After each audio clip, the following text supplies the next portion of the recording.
बिस्मिल्लाहिर्रहमानिर्रहीम। ये बच्चा टॉपिक है एनर्जी स्टोर्ड इन इंडक्टर। हमने पढ़ा था कैपेसिटर में एनर्जी स्टोर होती है।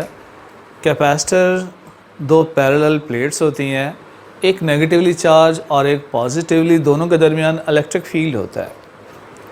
और कैपेसिटर में इलेक्ट्रिक फील्ड में एनर्जी स्टोर होती है।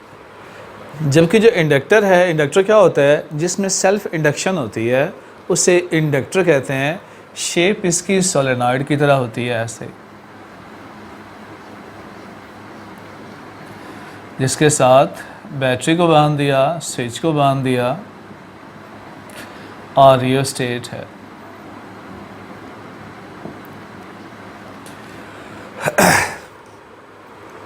Right, it is an inductor जिसमें सेल्फ इंडक्शन होती है।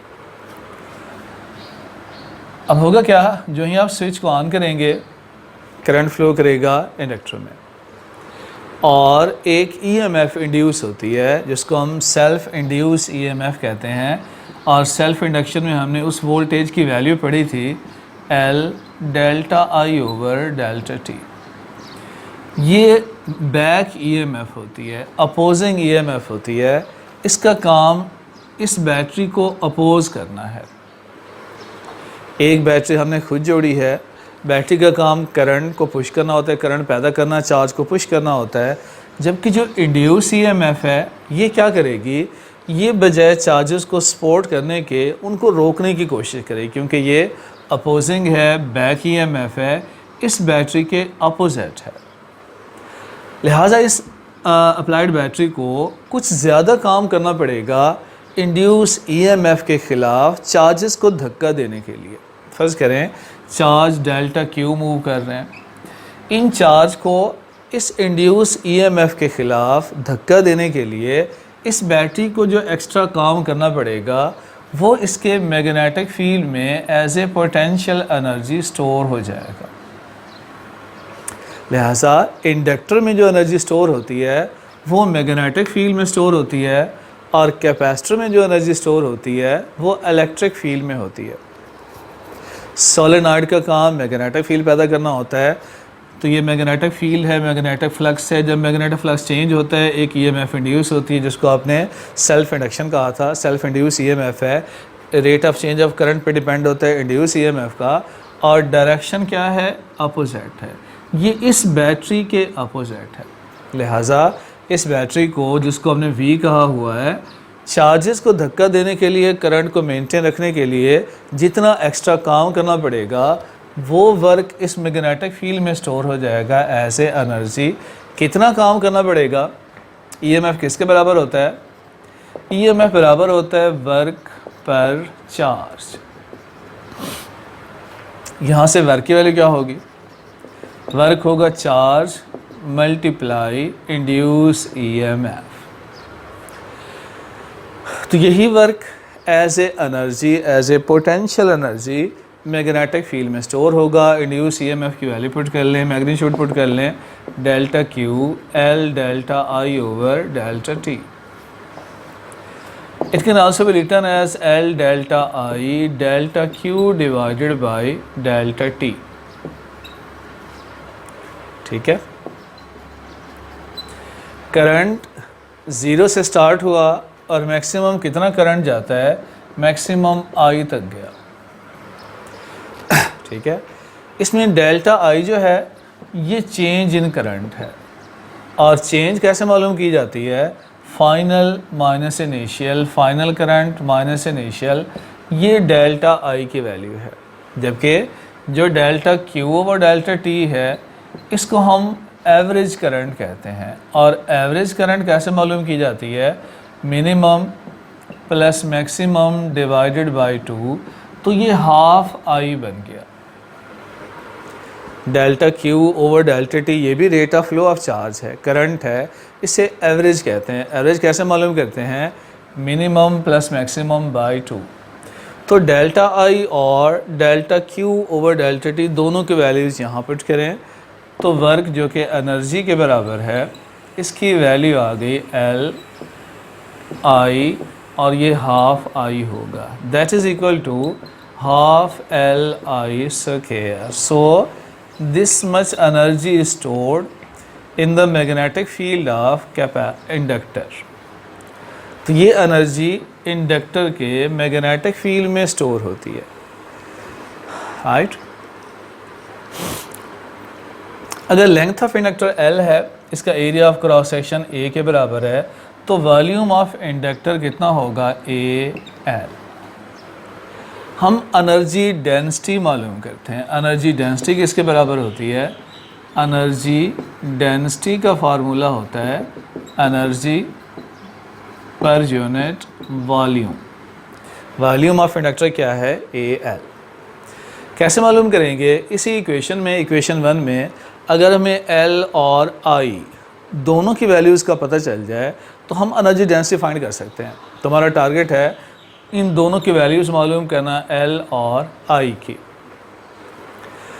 अब ये इंडक्टर सोलेनॉइड है और सोलेनॉइड में कितना मैग्नेटिक फील्ड पैदा होता है, म्यू नॉट एन आई. यहाँ से करंट मालूम कर लें जो किसके इक्वल है, B divided by mu naught N. तो करंट की हम ये वाली पुट कर देंगे यहाँ पर.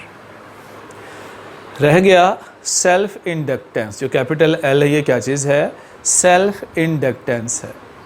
इंडक्टेंस के बारे में हमने ये पढ़ा था सेल्फ इंडक्शन के टॉपिक में. जो इंडक्टेंस होता है वो N phi divided by current है. फ्लक्स पर unit current, flux divided by current को क्या कहते हैं, इंडक्टेंस कहते हैं.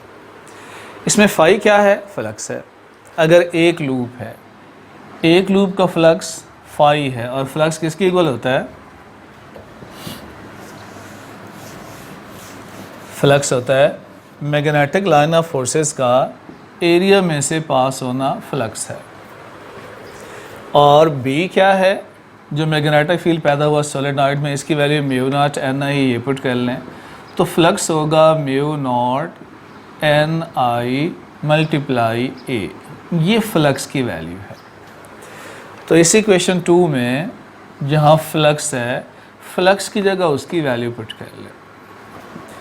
Then inductance is equal to N capital, phi की जगह mu naught N I A divided by I. Flux की जगह मैंने उसकी वैल्यू पुट की है.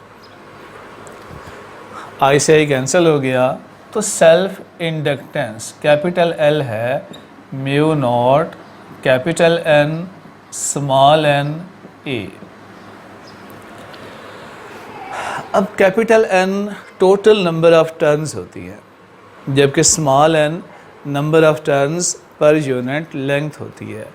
इन दोनों को किसी एक वैल्यू पे मुत्तफिक कर लेते हैं, दोनों को एक n में कन्वर्ट करते हैं. स्मॉल n किसके बराबर होते हैं, n बाई एल, या कैपिटल होगा n होगा, कैपिटल N की वैल्यू क्या होगी, NL. तो आप कैपिटल N की वैल्यू पुट कर लें, mu naught NL multiply NA. तो सेल्फ इंडक्टेंस हो गया mu naught N square AL. ये सेल्फ इंडक्टेंस की वैल्यू है. इसमें कैपिटल L सेल्फ इंडक्टेंस है, small l length of inductor है. तो हमें क्या करना है, L और I दोनों की वैल्यूज़ इक्वेशन 1 में पुट करनी है.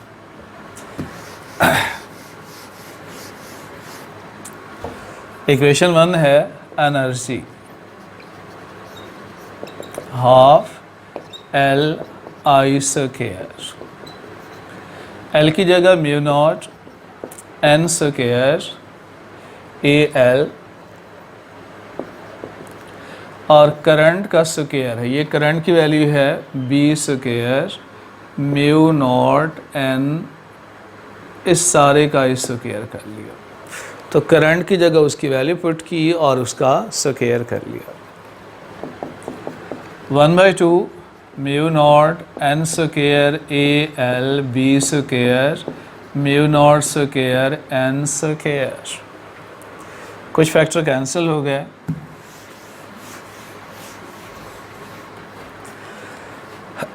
N स्क्वायर कैंसिल हो गया, एक म्यू नॉट कैंसिल हो गया. ये है एनर्जी, ए एल को एनर्जी के नीचे ले आए, इधर रह गया B square divided by 2 mu naught, B square 2 mu naught नीचे रह गया, एनर्जी के नीचे मैं वॉल्यूम को लिया, एनर्जी पर यूनिट वॉल्यूम क्या होती है, energy density, so energy density is equal to B square divided by 2 mu naught. तो आपको दो चीज़ें मालूम करनी है, एनर्जी की वैल्यू जो कि हाफ एल आई स्क्वायर थी और एनर्जी डेंसिटी की वैल्यू जो कि B square over 2 mu naught है। तो चूँकि एनर्जी मैग्नेटिक फील्ड में स्टोर होती है तो इसलिए एनर्जी डेंसिटी मालूम करना इंपॉर्टेंट है। इसमें बी मैग्नेटिक फील्ड है, मैग्नेटिक फील्ड की फॉर्म में एनर्जी आएगी। ये अच्छा टॉपिक है, इसको कीजिएगा, कोई प्रॉब्लम हो तो बताइएगा। Thank you.